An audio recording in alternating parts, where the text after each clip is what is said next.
Em 14 de março, com o levantamento da primeira pedra, iniciaram-se os trabalhos de restauração do piso do Santo Sepulcro.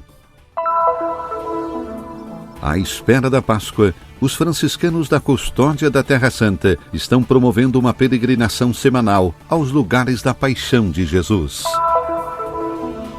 O encontro entre Jesus e Simão de Cirene na Via Dolorosa, onde Simão é forçado a carregar a cruz de Jesus. O presidente emérito da Pontifícia Comissão para os Congressos Eucarísticos Internacionais guiou um grupo italiano em peregrinação e oração pela paz. No dia 11 de março, Padre Jamal Kader Daibes e Padre Rafik Narra foram nomeados bispos auxiliares da Diocese Patriarcal de Jerusalém dos Latinos.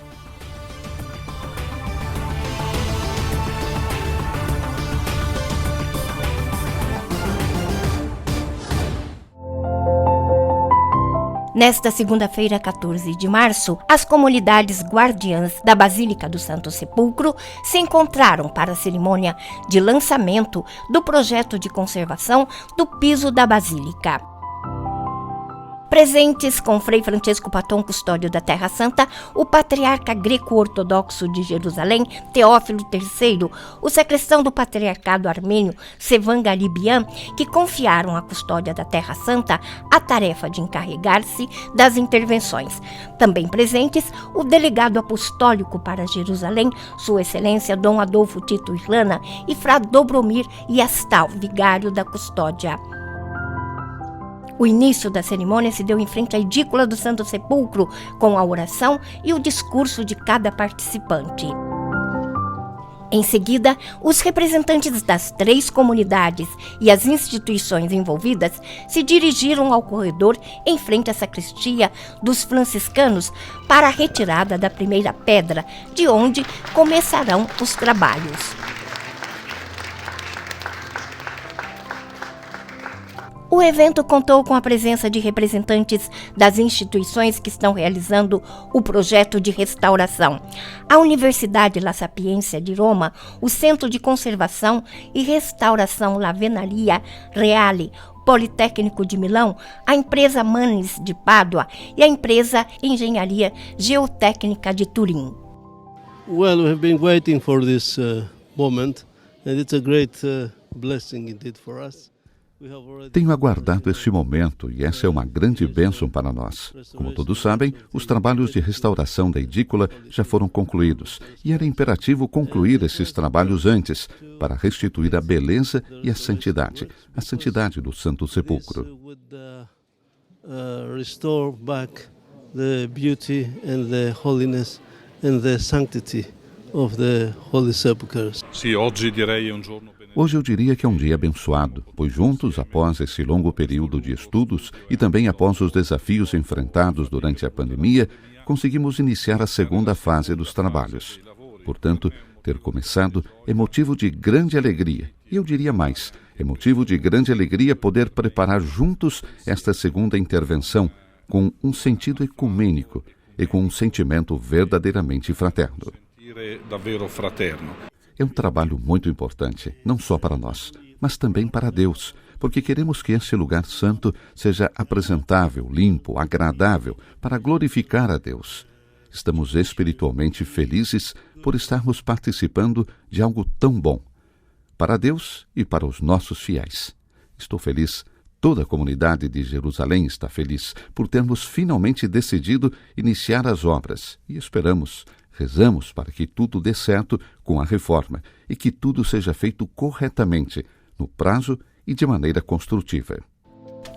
Graças ao mapeamento de todas as pedras do piso, será possível retirar e recolocar as lajes no mesmo local, em um período estimado em cerca de 26 meses. Para Frei Dobromir Yastal, é sem dúvida um momento histórico na vida deste lugar e nas relações entre as comunidades presentes na Basílica e na Cidade Santa de Jerusalém. O projeto que hoje abbiamo iniziato com esta semplice cerimônia. O projeto que iniciamos hoje com essa singela cerimônia começou há 3 anos após a restauração da edícula. As 3 comunidades decidiram proceder com esta restauração do Pinso justamente porque é um projeto de significado histórico, ecumênico e, eu diria, eclesial. É, sem dúvida, um momento histórico para esse lugar santo e também para as relações comunitárias que estão presentes aqui, na Basílica e na Cidade Santa di Gerusalemme.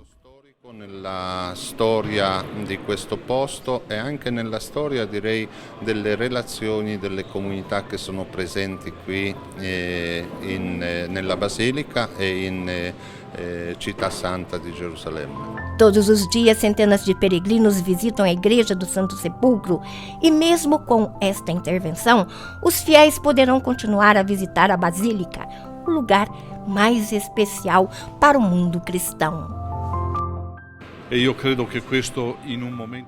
Creio que seja também um sinal nesse momento assim tão difícil que o mundo está vivendo. Daqui, desse lugar santo, mesmo durante os trabalhos, estaremos sempre levando as nossas orações incessantemente pelo fim da pandemia e pela paz e pelo fim da guerra que hoje acontece na Ucrânia, mas também pelo fim de todas as guerras menos notadas e que existem no mundo. Di tutte le guerre dimenticate che ahimè ci sono nel mondo.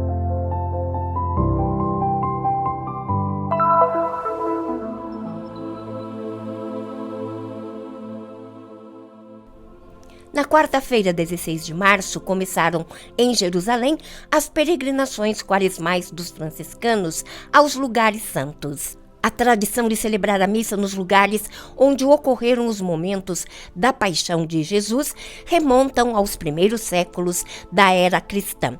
Assim, todos os anos os frades da custódia animam essas liturgias nas semanas da Quaresma, à espera da Páscoa.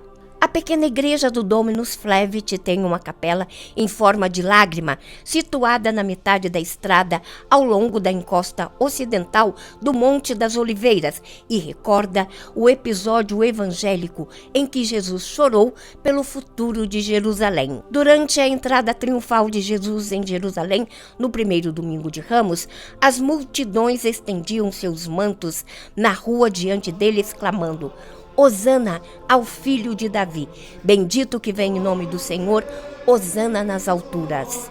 Olhando do alto para a cidade, Jesus chorou por ela, profetizando a sua destruição. A missa solene foi presidida por Frei Donaciano Paredes, mestre dos alunos de teologia do Seminário de São Salvador.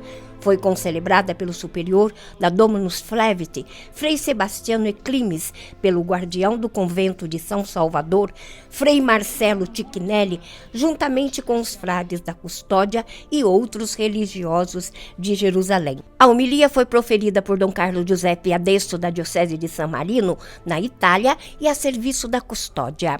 Ao comentar o episódio do Evangelho de São Lucas, Dom Carlo mencionou que as lágrimas de Jesus por Jerusalém são também por toda a humanidade. Dom Carlo também usou uma linguagem moderna para transmitir o conteúdo deste importante evento. A mensagem está contida no Evangelho que ouvimos, que o Senhor chorando disse: Tu não me conheceste, tu não me reconheceste. A mensagem é esta: conhecer a Cristo, e como um grande padre da Igreja nos ensina, conhecer a Cristo significa amá-lo e segui-lo. Seguindo e amando a Cristo, encontraremos a paz, a verdadeira paz. Não a paz que o mundo dá, mas a paz que Ele próprio nos deixou. Don Carlo ha utilizzato anche un linguaggio moderno per trasmettere il contenuto di questo importante avvenimento. Vejamos então o pranto de Cristo de forma tridimensional, ou seja, um clamor que avança do passado e que recai sobre a cidade daquele tempo. Esse clamor também ilumina o presente, ajuda a entender o futuro, e nesse caminho, até o presente, nossas lágrimas se fundem com as de Cristo. Mas, como o filme Quo Vadis nos lembra, as lágrimas têm apenas uma função: nos preparar para a alegria, para a qual o pranto de Cristo nos garante que, no final dos tempos, todas as nossas lágrimas serão enxugadas em seu triunfo e sua vitória final.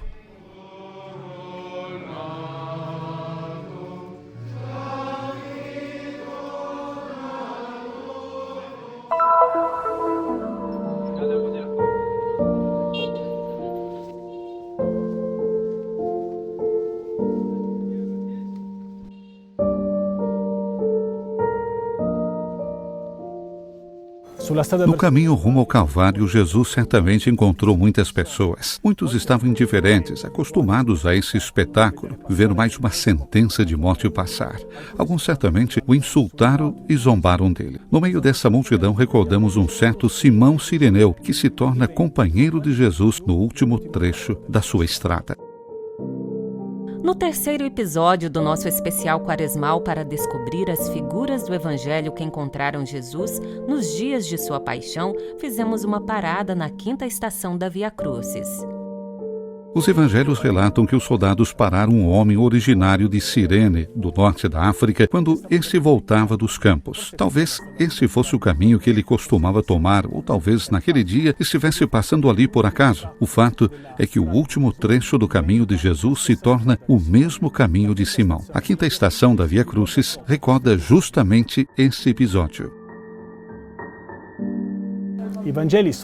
Os evangelhos enfatizam que Simão foi forçado a carregar a cruz. Portanto, não devemos imaginar um homem particularmente disposto, bondoso ou compassivo.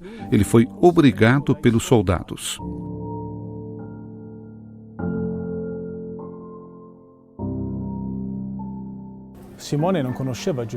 Simão não conhecia Jesus, mas nesse último trecho da estrada, ele era o que estava mais próximo dele. Provavelmente Simão pegou um lado do madeiro e do outro lado estava Jesus.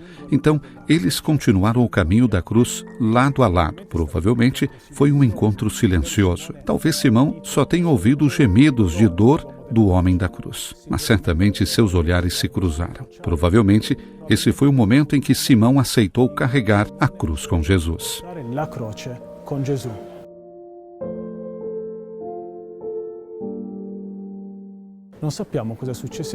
Não sabemos o que aconteceu no Calvário, mas o olhar de Jesus conquistou Simão para sempre. Os evangelhos chegam a relatar os nomes de seus filhos, Alexandre e Rufo, de modo que certamente eram conhecidos pela primeira comunidade cristã. Provavelmente Simão e seus filhos faziam parte dela, graças àquela partilha que se deu no último trecho do caminho em direção ao Calvário.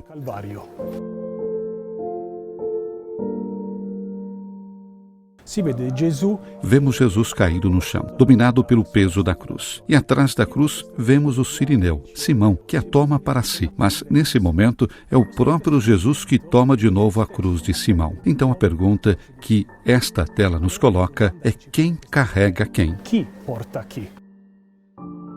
Nosso especial continua na Via Dolorosa. Subimos algumas dezenas de metros e entramos naquela que a tradição indica como a casa de Verônica.